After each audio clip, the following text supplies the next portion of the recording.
Hello दोस्तों, आप सभी लोगों का हमारे यूट्यूब चैनल में स्वागत है। क्लास 10th की तैयारी करने वाले बच्चों के लिए यह पेपर बहुत ही इंपॉर्टेंट है। चित्रकला वेरी वेरी इंपॉर्टेंट है। 2025 वायरल पेपर है। पूरा वीडियो अंत तक देखें। सभी प्रश्नों का आपको सल्यूशन दिया जा रहा है। 20 बहुविकल्पीय प्रश्न हैं। 20 नंबर के आपके प्रश्न आते हैं। OMR शीट में बहुविकल्पीय प्रश्नों को भरने होते हैं और 70 नंबर का इसमें दो तरीके से इसमें पूछे जाते हैं। एक आपका आलेखन का होता है, एक आपका प्रावैधिक का होता है। और दोनों का सलूशन आपको इस वीडियो के माध्यम से मिलने वाला है। वीडियो पूरा अंत तक जरूर देखें। अगर आप चाहते हैं आपका रिजल्ट 90% से अधिक आए तो यह वीडियो पूरा अंत तक जरूर देखें। सबसे पहले हम लोग आलेखन कला ही सॉल्व करेंगे। चलिए देखते हैं। पहला प्रश्न है, तटस्थ रंग कितने होते हैं? Option A 4, B 6, C 2, D यानी दा लिखा है इसमें 5। तो आपका सही उत्तर है आ, यानी तटस्थ रंग आपके 4 होते हैं। दूसरा है आपका, ओस्टरवाल्ड कलर चार्ट में कितने रंग होते हैं? Option A 7, B 8, C 9, D 6।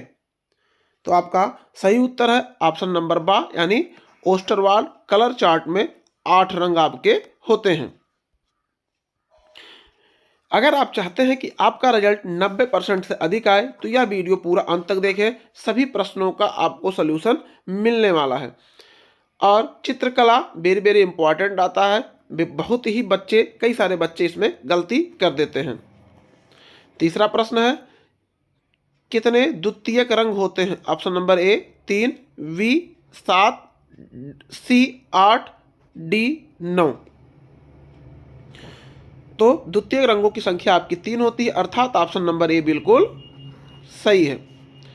चौथा प्रश्न है, छत के केंद्र को अलंकृत करने के लिए कौन सा आलेखन उपयुक्त होता है? ए केंद्रीय आलेखन, बी कोने का आलेखन, सी किनारी, डी इनमें से कोई नहीं।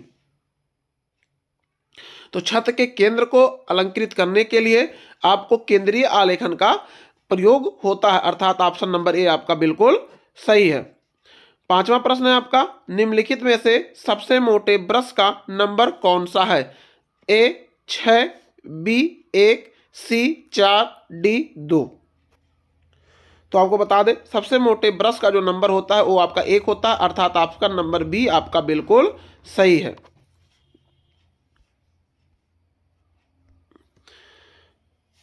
अगर आप चाहते हैं आपका रिजल्ट 90% से अधिक आए तो यह वीडियो पूरा अंत तक देखें और धैर्य बना के रखें। आपका छठवां प्रश्न है, कौन सी पेंसिल से बनी रेखा हल्की होती है? ए 2H, बी HB, सी 2B, डी 4B।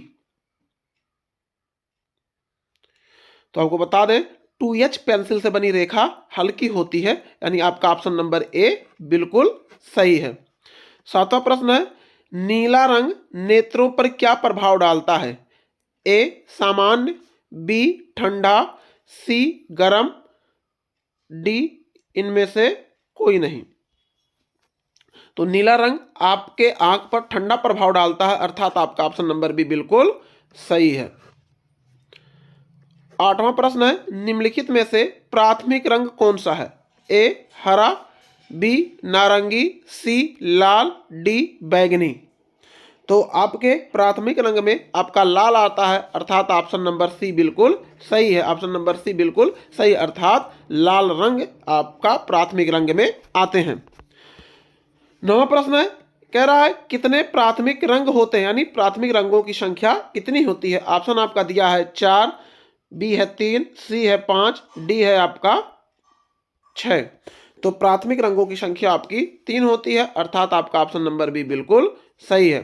10वां प्रश्न है, किस रंग की पेंसिल से खींची गई लाइन गहरी यानी डार्क होती है? इससे पहले जो प्रश्न पूछा गया था हल्की होती है, तो वो आपका 2H से होता है, और गहरी यानी डार्क आपका होता है, ऑप्शन नंबर ए है 2H, बी है आपका HB, सी है H, डी है आपका 2B। तो आपका ऑप्शन नंबर डी बिल्कुल सही है, यानी 2B पेंसिल से लाइन गहरी होती है। 11वां प्रश्न है आपका, निम्नलिखित में से द्वितीयक रंग कौन सा है? ए लाल, बी नारंगी, सी पीला, डी नीला। तो द्वितीयक रंग होते हैं आपके नारंगी, अर्थात ऑप्शन नंबर बी बिल्कुल सही है। यह वीडियो पूरा अंत तक देखें। 2025 के लिए वेरी वेरी वायरल और इम्पॉर्टेंट पेपर है आप लोगों के लिए। 2025 में अगर आप चाहते हैं कि आपका रिजल्ट 90% से अधिक आए तो यह वीडियो पूरा अंत तक देखें।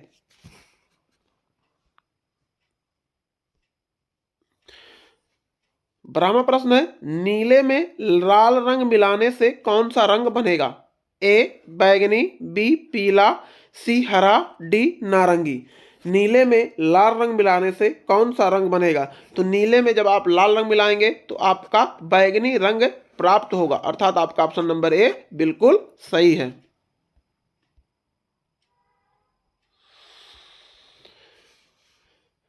तेरहवां प्रश्न है, पीले में नीला रंग मिलाने से कौन सा रंग बनेगा? ए बैगनी, बी हरा, सी भूरा, डी नारंगी।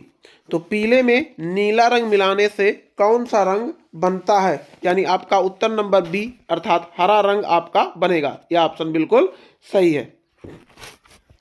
सूर्य की किरणों में, यानी 14वां प्रश्न है, सूर्य की किरणों में कितने रंग पाए जाते हैं? तो आप लोग बचपन से सुनते आए होंगे, सूर्य की किरणों में 7 रंग पाए जाते हैं, अर्थात आपका ऑप्शन नंबर डी बिल्कुल सही है, 7 रंग। 15वां क्वेश्चन है,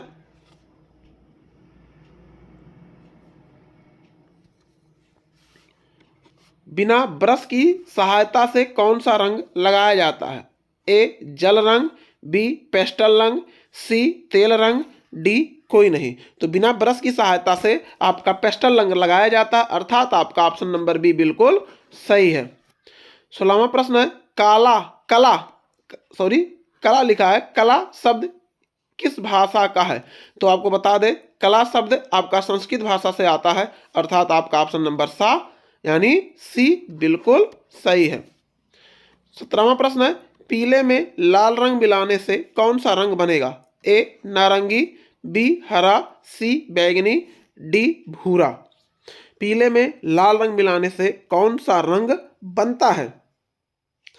तो आपका ऑप्शन नंबर ए बिल्कुल सही है, यानी नारंगी रंग आपका बनता है।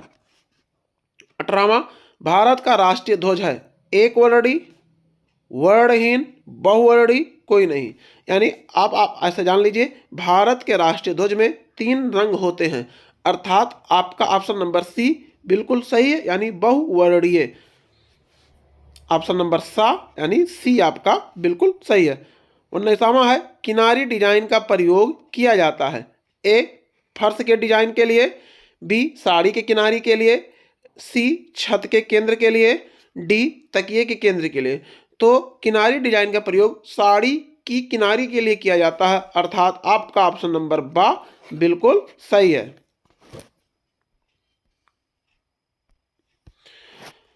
20वां प्रश्न है, आकृतियों की पुनरावृत्ति करने के लिए पेपर का प्रयोग करते हैं। चार्ट पेपर, ड्रेसिंग पेपर, साधारण पेपर, कार्टिज पेपर। तो आपको बता दें, आकृतियों की पुनरावृत्ति के लिए कार्टिज पेपर का उपयोग करते हैं, अर्थात आपका ऑप्शन नंबर दा बिल्कुल सही है। ये आपके आलेखन कला के 20 वेरी वेरी इंपॉर्टेंट 2025 के लिए 20 बहुविकल्पीय प्रश्न वेरी वेरी इंपॉर्टेंट है। यह वीडियो पूरा अंत तक जरूर देखें। अब प्रावैधिक कला की अगर बात कर लेते हैं, आपको ये 20 प्रश्न करना हो तो ये कीजिए, अगर आपको प्रावैधिक कला करना हो तो ये 20 प्रश्न आप कर सकते हैं। यानी आपके पेपर में 40 बहुविकल्पीय प्रश्न दिए जाएंगे, यानी 20 आपका आलेखन कला का होता है और 20 आपका प्रावैधिक कला का होता है। प्रावैधिक कला को भी हम लोग देखते हैं।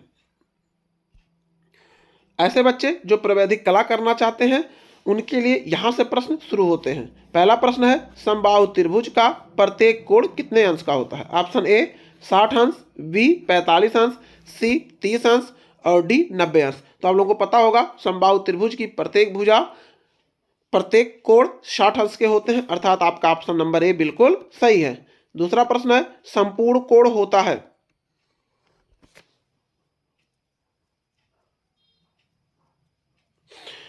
ए 360 अंश, बी 120 अंश, सी 180 अंश, डी 60 अंश। तो संपूर्ण कोण 360 अंश को बोला जाता है, यानी आपका ऑप्शन नंबर ए बिल्कुल सही है। तीसरा प्रश्न है, समकोण कितने अंश का होता है? समकोण कितने अंश का होता है? ऑप्शन नंबर ए 90 अंश, बी 45 अंश, सी 60 अंश, डी 120 अंश। तो समकोण आपका 90 अंश को बोला जाता है, अर्थात आपका ऑप्शन नंबर ए बिल्कुल सही है। चौथा प्रश्न है, वर्ग का प्रत्येक कोण कितने अंश का होता है? तो वर्ग का प्रत्येक कोण कितने अंश का होता है? ऑप्शन नंबर ए 90 अंश, बी 45 अंश, सी 180 अंश, डी 60 अंश। तो वर्ग का प्रत्येक कोण आपका 90 अंश का होता है, अर्थात ऑप्शन नंबर ए बिल्कुल सही है।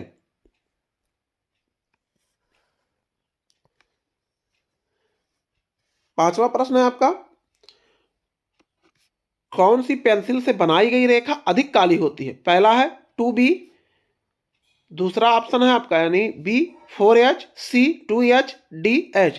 तो काली यानी काली रेखा होती है, यानी कौन सी पेंसिल से काली रेखा बनाई जाती है? यानी आपका ऑप्शन नंबर ए बिल्कुल सही है, 2B पेंसिल से काली रेखा बनाई जाती है।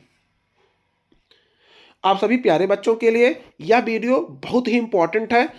अगर आप चाहते हैं कि आपका रिजल्ट 90% से अधिक आए तो यह वीडियो पूरा अंत तक देखें। 2025 बोर्ड पेपर के लिए यह सभी प्रश्न बहुत ही इंपॉर्टेंट हैं।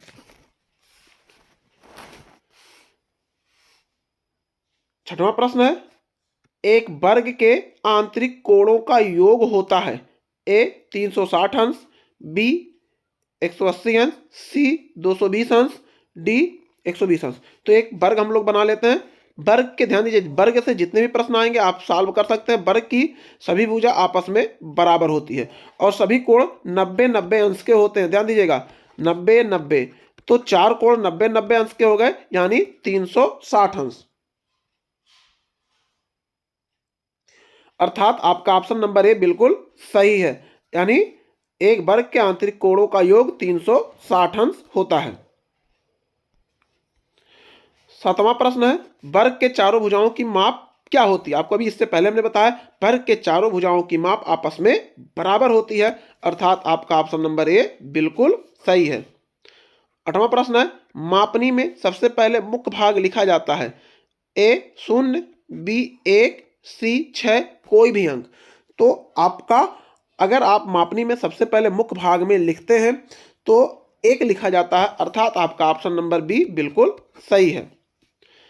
नौवां प्रश्न है, 1 मीटर में कितने सेंटीमीटर होते हैं? तो आपको बता दें, आप बचपन से पढ़ते आ रहे होंगे, अगर आप क्लास 10th में मैथ लिए हैं तो आप लोगों को पता होगा 1 मीटर में 100 सेंटीमीटर होता है, अर्थात आपका ऑप्शन नंबर ए बिल्कुल सही है। 10वां प्रश्न है, यदि 60 अंश के कोण में एक कोण 30 अंश का हो तो दूसरा कोण होगा? ए 10 अंश, बी 40 अंश, सी 30 अंश, डी 80 अंश।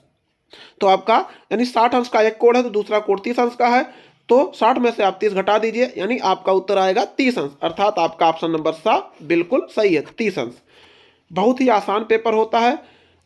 आप चाहे आलेखन कला कीजिए चाहे प्रावैधिक कला कीजिए, दोनों ही बहुत आसान होते हैं। और ऐसे बच्चे जो मैथ लिए हैं वो प्रावैधिक कला ही करें, उनके लिए यह 20 प्रश्न बहुत ही आसान होगा।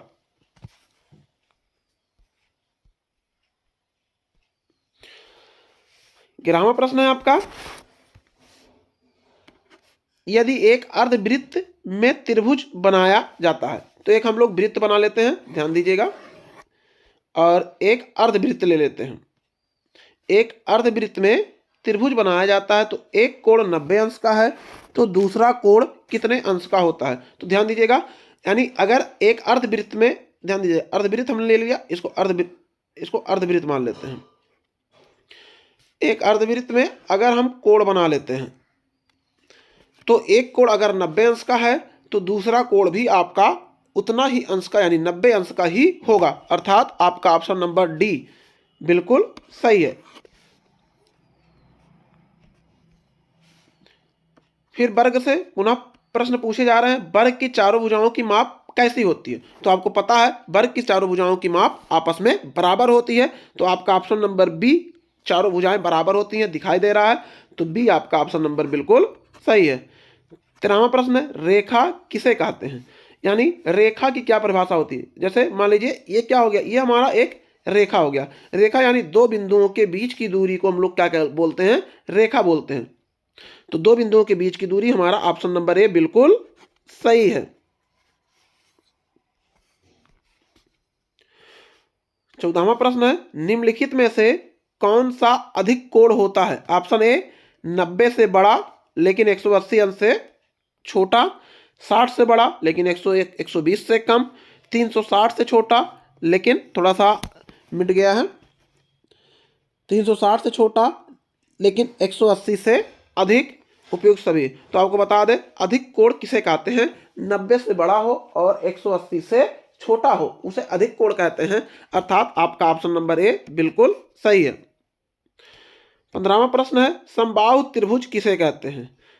ए जिनके तीनों भुजाओं के अंतःकोण बराबर होते हैं, बी इनके तीनों भुजाएं छोटी बड़ी होती हैं, सी आमने सामने की भुजा बराबर होती है, डी इनमें से कोई नहीं।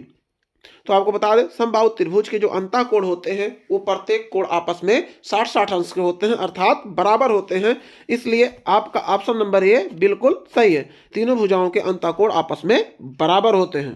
16वां हमारा प्रश्न है, 180 अंश के कोण को क्या कहते हैं। ऑप्शन ए सरल कोण या ऋज कोण, बी अधिक कोण, सी समबाहु कोण, इनमें से कोई नहीं। तो आपको बता दें 180 अंश के कोण को सरल कोण कहा जाता है या ऋज कोण कहा जाता है, अर्थात आपका ऑप्शन नंबर ए बिल्कुल सही है। 17वां प्रश्न है, वर्ग किसे कहते हैं। आप लोगों को मैंने पहले बताया है कि जिनकी चारों भुजाएं आपस में बराबर होती है, लिखा है ऑप्शन नंबर ए सही है आपका, जिनकी चारों भुजाएं आपस में बराबर होती हैं। 18वां है, एक डेसीमीटर में कितने सेंटीमीटर होते हैं। आ 10 मीटर, बी 20 सेंटीमीटर, सी 40 सेंटीमीटर, डी 30 सेंटीमीटर। एक डेसीमीटर में कितने सेंटीमीटर होते हैं, तो एक डेसीमीटर में 10 सेंटीमीटर होते हैं, अर्थात आपका ऑप्शन नंबर ए बिल्कुल सही है। 19वां प्रश्न है, एक मीटर में कितने डेसीमीटर होते हैं।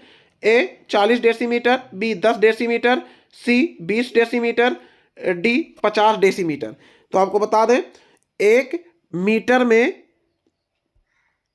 मीटर में आपका 10 डेसीमीटर होता है, अर्थात आपका ऑप्शन नंबर बा बिल्कुल सही है। 20वां प्रश्न है, यदि एक वृत्त में एक कोण 120 का है तो दूसरा कोण कितने अंश का होता है। तो आपको बता दें अगर एक वृत्त यानी 120 अंश का है तो उसका दूना होता है यानी 240 अंश का होता है, अर्थात आपका ऑप्शन नंबर ए बिल्कुल सही है।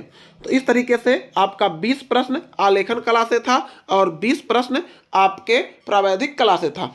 अगर जो आपकी इच्छा हो वो दोनों में से आप कर सकते हैं। फिर खंड बा अगर देखते हैं, लिखा है इसके निर्देशों को जरूर पढ़िएगा। खंड बा के प्राकृतिक दृश्य चित्रण अथवा आलेखन कला अथवा प्रावैधिक कला में से केवल एक का ही चित्रण आपको करना रहेगा। खंड खा से केवल एक करना है, चाहे आप प्राकृतिक दृश्य चित्रण कर लीजिएगा या आलेखन कला कर लीजिएगा या प्रावैधिक कला में से कोई एक कर लीजिएगा।